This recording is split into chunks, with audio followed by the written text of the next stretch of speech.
Bottom line is we're adding debt much faster than we had projected. And let me just let you in on this fact. This number that I'm showing you here, that publicly held debt as a percentage of GDP, is projected to reach 85.5% by 2026. Ladies and gentlemen, this is before that extra $3 trillion I mentioned a moment ago. Meaning we're adding debt much faster than we had originally projected. And while I appreciate the CBO, the Congressional Budget Office, providing this graph, I think they're really taking a narrow view of that reality. I wanted to take a little bit longer perspective and say, well, what does that really mean? Because this graph somewhat makes you think that middle 70% is normal. Ladies and gentlemen, it's far from normal.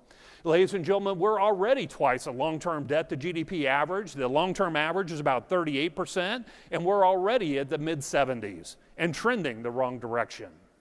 You see, there's just this fundamental disagreement in Washington where Democrats believe that capitalism, by definition, favors the wealthy, and that the federal government has an active role in redistributing that wealth. Active is the key word. The current modus operandi of the Democratic Party is the redistribution of that wealth should be based on the progressivity of the U.S. tax code.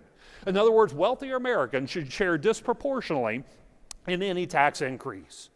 Now, Republicans quickly retort, don't they? They say, Democrats, you have it all wrong. It's all about economic growth.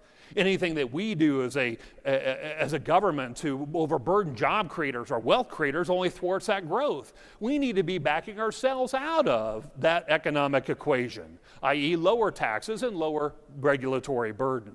Well, clearly the Republicans won this philosophical argument in this last election. We are definitely heading towards a lower tax rate environment.